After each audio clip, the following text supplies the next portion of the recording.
Look, I cannot tell you exactly what awaits us after death. I just simply don't know. And I am not sure anyone truly does, to be honest with you. But I find myself trusting the mystery that has carried us this far. The mystery that gave us existence. The mystery that filled our lives with love. The mystery that taught us beauty. The mystery that continually invites us into deeper compassion. And because of that,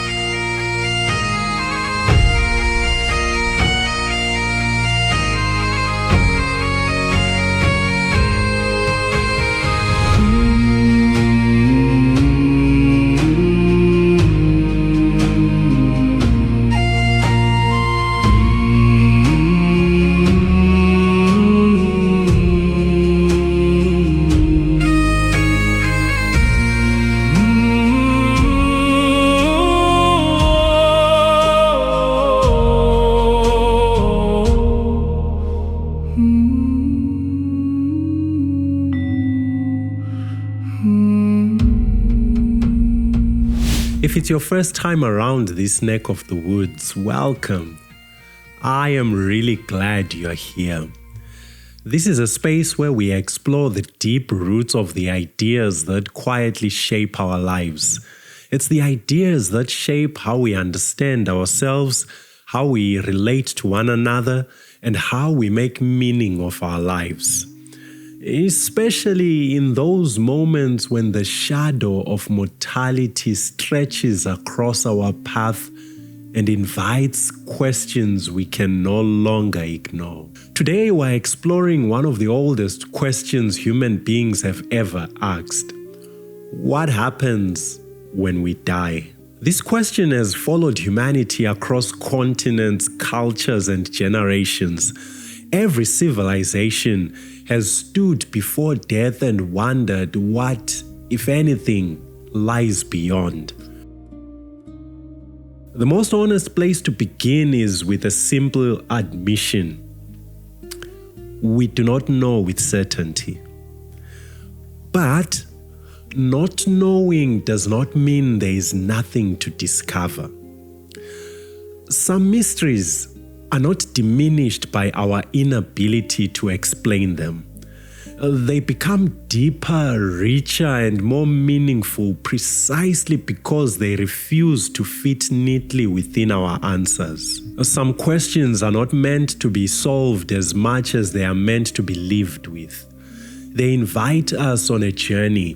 They ask us to reconsider our assumptions, to expand our imagination, and uncover wisdom we might otherwise have overlooked. And you know what?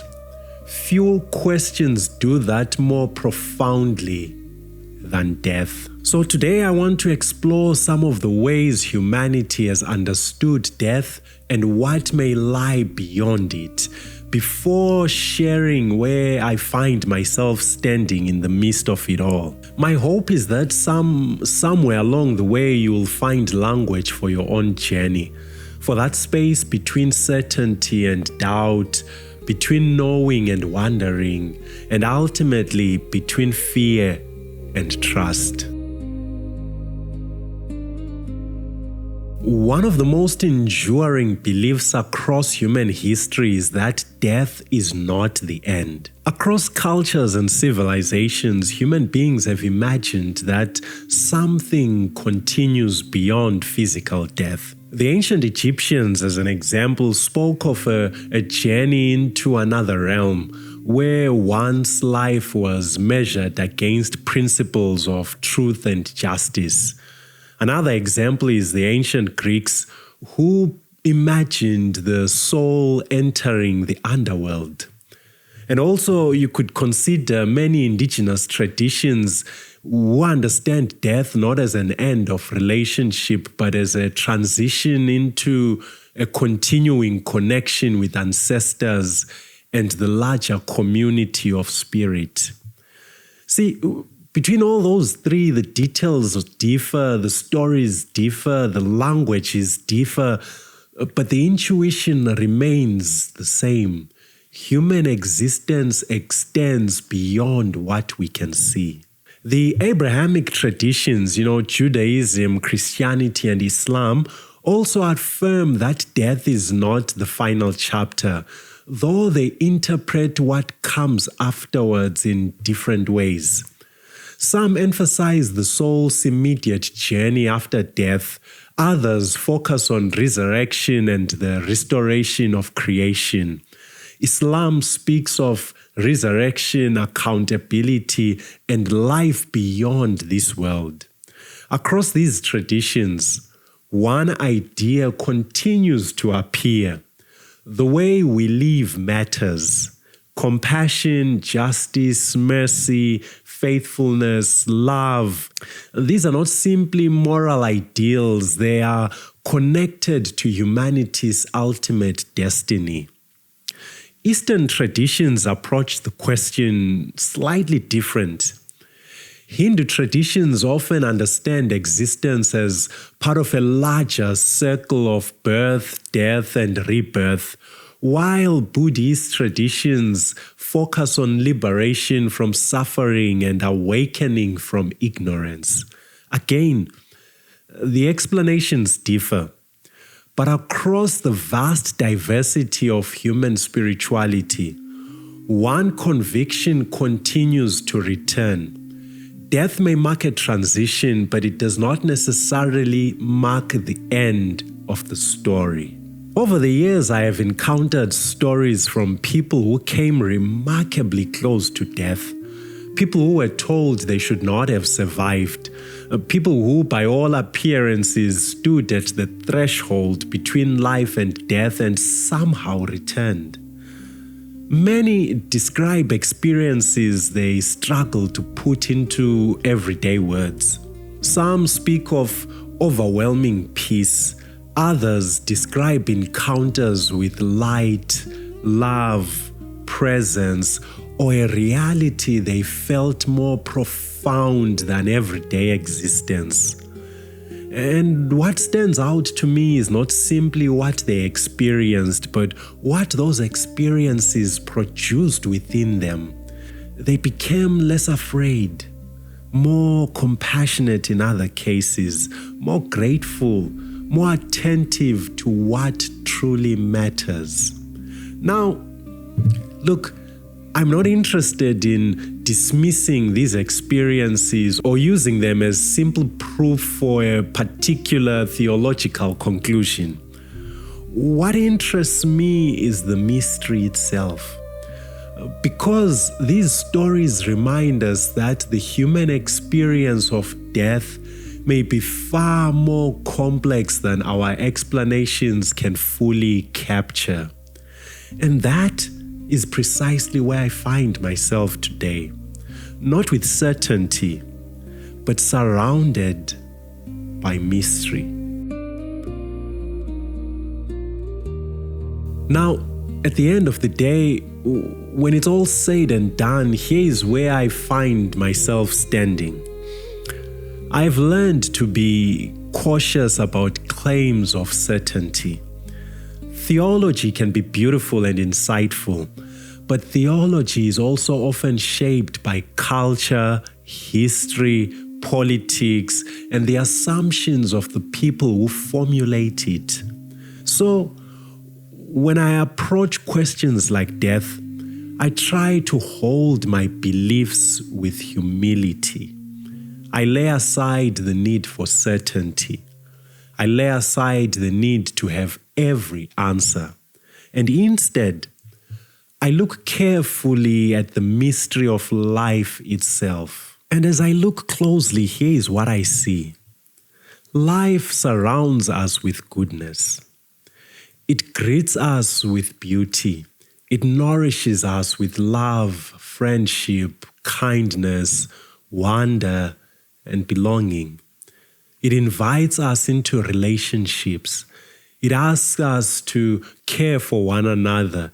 It teaches us compassion.